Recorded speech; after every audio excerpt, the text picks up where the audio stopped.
Di sebuah laci yang hangat dan nyaman, hiduplah sepasang kaus kaki yang tak terpisahkan. Mereka adalah Kiki si kaos kaki polkadot biru, dan Koko, pasangannya yang juga berpolkadot biru. Mereka melakukan segalanya bersama, berguling-guling di laci, bermain cilukba dari balik tumpukan baju, dan yang paling seru, berpetualang di kaki seorang anak bernama Dira. Suatu hari, petualangan mereka terasa sedikit lebih menakutkan. Mereka masuk ke dalam sebuah monster perak besar yang bergemuruh. Manusia menyebutnya mesin cuci. Pegang erat-erat Kiki, seru Koko saat air dan busa mulai memenuhi ruangan. Mereka berputar, menari, dan terpelanting di dalam dunia air dan busa yang dahsyat. Kiki memejamkan matanya erat-erat. Ketika putaran berhenti dan pintu gua perak itu terbuka, Kiki diangkat ke keranjang jemuran. Ia mencari-cari Koko di sekelilingnya. Tapi Koko tidak ada. Di keranjang, di lantai, bahkan di dalam mesin cuci yang kini kosong. Koko telah hilang. Hati Kiki terasa mencelos. Ia hanya sebelah, tidak lengkap. Dengan tekad yang bulat, Kiki memutuskan ia harus menemukan Koko, kemanapun pasangannya itu pergi. Dengan sedih, Kiki menunggu hingga malam tiba, dan seisi rumah senyap. Ia menggeliat turun dari tali jemuran dan menyelinap kembali ke ruang cuci. Di belakang mesin cuci yang gelap dan sunyi, ia melihat secercah cahaya aneh keluar dari sebuah lubang kecil di dinding. Rasa penasarannya mengalahkan rasa takutnya. Dengan sekuat tenaga, Kiki merayap masuk ke dalam lubang itu. Dan, wow, ia tidak berada di belakang mesin cuci yang berdebu. Ia telah tiba di sebuah kerajaan yang ajaib. Langit-langitnya adalah bagian bawah mesin yang rumit, jembatan-jembatan berkilau terbuat dari jepit rambut yang hilang, dan jalanannya dilapisi oleh koin-koin yang terjatuh. Di setiap sudut, berdiri penjaga-penjaga gagah dengan perisai berkilauan. Saat Kiki melihat lebih dekat, ia sadar mereka adalah kancing-kancing baju yang lepas. Seorang kancing dengan warna emas yang paling berkilau mendekatinya. "Selamat datang di kerajaan Londria, wahai pengelana," katanya dengan suara berat. "Aku adalah Raja Kancing Emas, pemimpin negeri ini." "Londria?" tanya Kiki bingung. "Aku mencari pasanganku, Koko. Apa kau melihatnya?" Sang raja menggelengkan kepalanya. "Banyak yang hilang tiba di sini. Tapi untuk mengetahui rahasia Londria, kau harus bertemu dengan Profesor Debu." Raja Kancing Emas menunjukkan Kiki sebuah perpustakaan yang seluruhnya terbuat dari gumpalan-gumpalan kapas dan debu. Di sana, di atas tumpukan benang, duduk sesosok kelinci debu yang sangat bijaksana, memakai kacamata yang terbuat dari seutas kawat tipis. Dialah Profesor Debu.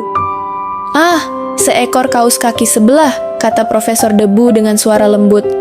"Kau pasti mencari pasanganmu. Banyak kaus kaki yang tiba di sini.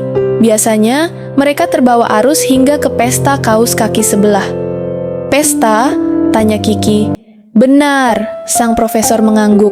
"Tapi untuk sampai ke sana, kau harus melewati 2 rintangan besar. Pertama adalah Sungai Busa, sisa-sisa deterjen yang licin dan berbahaya. Kedua adalah Goa Pelembut, sebuah gua yang mengeluarkan aroma wangi yang bisa membuat siapa saja tertidur selamanya." Profesor Debu memberi Kiki peta yang digambar di atas sehelai tisu usang. Dengan mengucapkan terima kasih, Kiki memulai perjalanannya yang paling berbahaya. Kiki tiba di tepi Sungai Busa. Gelembung-gelembung sabun sebesar bola melayang-layang dan permukaannya sangat licin.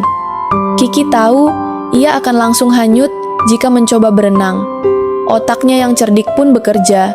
Ia melihat sebatang sedotan plastik bekas tergeletak di dekatnya. Dengan hati-hati, ia menggunakan sedotan itu sebagai tongkat untuk menyeimbangkan diri, melompat dari satu daratan kapas ke daratan kapas lainnya, hingga berhasil menyeberang. Selanjutnya, ia tiba di mulut Goa Pelembut. Aroma lavender dan bunga musim semi yang sangat wangi langsung menyergapnya. Mata Kiki terasa berat dan ia sangat ingin berbaring dan tidur. Tapi bayangan Koko, pasangannya, membuatnya tetap kuat. "Aku harus menemukan Koko," bisiknya pada diri sendiri. Sambil menahan napas sekuat mungkin, Kiki berlari melewati gua itu secepat yang ia bisa hingga akhirnya keluar ke sisi lain.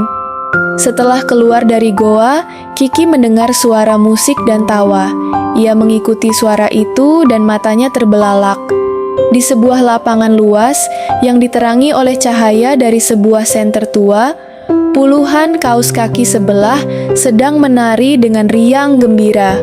Ada kaus kaki bergaris, kaus kaki gambar pahlawan super, kaus kaki wol tebal, dan di tengah keramaian itu ada Koko. Setelah keluar dari goa, Kiki mendengar suara musik dan tawa. Ia mengikuti suara itu dan matanya terbelalak. Di sebuah lapangan luas yang diterangi oleh cahaya dari sebuah senter tua, puluhan kaus kaki sebelah sedang menari dengan riang gembira. Ada kaus kaki bergaris, kaus kaki gambar pahlawan super, kaus kaki wol tebal, dan di tengah keramaian itu ada Koko. Koko sedang asyik bermain ayunan di sebuah karet gelang yang tergantung. "Koko!" teriak Kiki. Koko menoleh dan sangat terkejut melihat Kiki. "Kiki, kamu di sini!" Mereka berlari dan saling memeluk. Kiki merasa sangat lega, sekaligus sedikit kesal. "Aku mencarimu kemana-mana. Kukira kamu dalam bahaya." Koko tersenyum. "Maaf Kiki, aku tersedot ke lubang ini dan menemukan tempat yang luar biasa ini. Aku bertemu banyak teman baru yang juga kehilangan pasangannya." Kiki melihat sekeliling. Benar, Koko tidak sedang diculik atau dalam bahaya. Ia hanya sedang berpetualang. Meskipun Londria adalah tempat yang ajaib, Kiki dan Koko tahu tempat mereka sebenarnya adalah bersama, di laci yang hangat di kamar Dira. Mereka memutuskan untuk pulang. Mereka memberitahu teman-teman kaus kaki lainnya. Beberapa kaus kaki memilih untuk tinggal di Londria, tetapi banyak juga yang terinspirasi oleh keberanian Kiki dan ingin mencoba mencari jalan pulang. Profesor Debu dan Raja Kancing Emas membantu mereka. Ternyata, jalan pulang akan terbuka di lubang yang sama saat mesin cuci beristirahat setelah bekerja keras. Bersama-sama, Kiki, Koko, dan beberapa kaus kaki pemberani lainnya menunggu saat yang tepat. Petualangan mereka di kerajaan Londria telah berakhir, tetapi kini petualangan baru menanti. Perjalanan pulang bersama-sama. Cerita ini mengajarkan bahwa tidak semua hal yang hilang berarti celaka. Terkadang, mereka hanya menemukan tempat baru yang menyenangkan untuk sementara waktu.